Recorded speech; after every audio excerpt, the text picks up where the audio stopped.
back to News Geelong.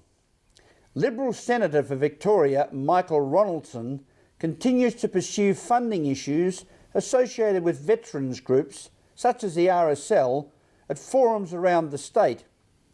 Senator Ronaldson visited the Geelong RSL sub-branch recently for such a veterans forum. Meryl Friend reports. We're here at the Belmont RSL where Senator the Honourable Michael Ronaldson is here today to talk to veterans and see if they can get together a new policy with the veterans' input. This is part of an Australia-wide program that I initiated about 6 months ago, and that was to go and speak to people on the ground about what the issues are. We're very fortunate in this country to have a repatriation system that's the envy of the rest of the world, but that doesn't mean there aren't problems with it, and that doesn't mean that it can't be made better, and that's what these forums are about. And today we've had a vigorous debate about a whole range of issues, military superannuation, compensation, the gold card. So it has been a terrific session, and I get enormous feedback from these, and these forums will feed into our policy development process for the next election. And so is there something across the board you're finding all over the country that's a particular concern or worry? There is some continuity. There's some remarkable regional differences, but there are also some continuity. So the military superannuation for the DFRDB and the DFRB recipients, and the indexation issue is a very significant one. There are gold card issues for widows. There are TPI issues. So there is a lot of similarity, but there are also some regional differences as well. But the issues are fairly similar, which will make it easier to develop what I hope will be a comprehensive policy which addresses some of these matters that have been raised today. And also you've got people from a very wide background, males and females, and different age groups. Is there anything the same in those two areas? Well, I think the beauty of these forums is that we've got today behind me, we've got young men and women who were peacekeepers in Timor, through to Vietnam, Malaya, Borneo veterans. There are no Afghanistan veterans here, but a lot of people who understand it. And also we've got World War II veterans, so there is the full suite. They are different issues, and that's what makes them such vigorous sessions as you can hear behind me at the moment. And that's what it's all about, is to make sure we can talk about these, try and get some continuity of views on it, and then I can take that forward. And so the policy will be made when? Well, we're still developing that, and the policy will be released obviously prior to the next election. But I've got a lot more of these forums to do, and I hope I get similar terrific input as I've had in Geelong today. From the Belmont RSL, Meryl Friend, News Geelong. Thank you, Meryl. What is CLUE? It is a census of land use and employment that provides research for business, providing information about land use, employment and activity across cities for local government projects. Ian Nichols has more. Earlier this year we had the national census, and right now in the centre of Geelong we've got another census going on, organised by the City of Greater Geelong.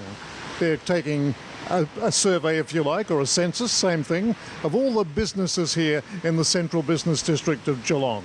And to tell us more about it and why it's happening, we're talking with Steve Bentley, who's the General Manager for the Central Business District. CLUE is Census of Land Use and Employment. So it's a collection of data about buildings and properties, commercial properties, about how people are using the property, how many people are employed there, what its zoning is, what its car parking associated with the building is. So what will be the time frame for this census? As soon as possible. It's something that's done every 2 years. Cities like City of Melbourne, City of Dandenong, Darebin, Port Phillip are doing it, and you do it every 2 years. So, and the period, it only takes about 3 months. We notify businesses that we're coming, and then surveyors go out into the business and actually interview the business owner and ask them questions. And it's important that businesses realise that this is confidential information, so it's all amalgamated up, but individual businesses are not mentioned. So there's sometimes there's a bit of a fear that, oh, there's a census person coming out trying to get information, but it's all amalgamated up and not individual businesses are identified. So the ultimate aim of this census? The ultimate aim is to have our finger on the pulse as to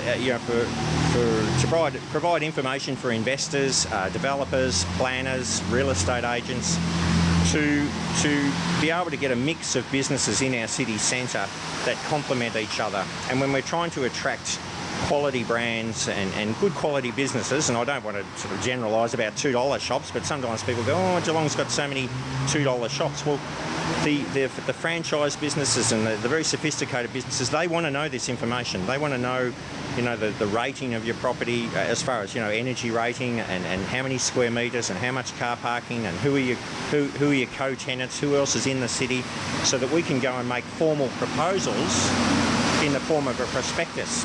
And this is based on what shopping centres do. Shopping centres are very sophisticated, so a Gandel or a High Point or a Chadstone or a Westfield, this is how they go out and get their tenants.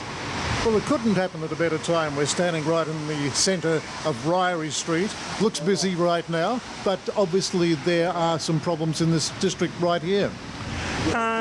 Problems, or we like to call them opportunities, Ian. That a certain level of vacancy is quite healthy because it does create some competition. But yes, look, our vacancy rate is about 8.2% at the moment, and we would like that to be about 5% in the city centre. So yes, here in Ryrie Street there are some places like Griffiths Bookstore that would be lovely to be seat filled, but it's a big footprint, and the rent is going to be close to $100,000 a year. Well, the tenants there is going to want to know this sort of information. How many people are walking around? What are the other businesses? Who's employed and all that. Well, let's hope it works. I think you've seen it work already in other municipalities. So as you say, the footprint is there, isn't it?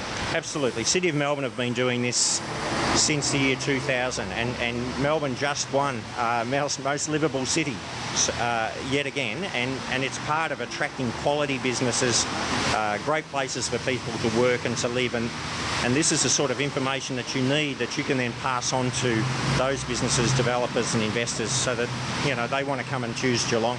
In Geelong on a wet and dull afternoon here in our city by the bay, Ian Nichols for News Geelong. Thank you, Ian.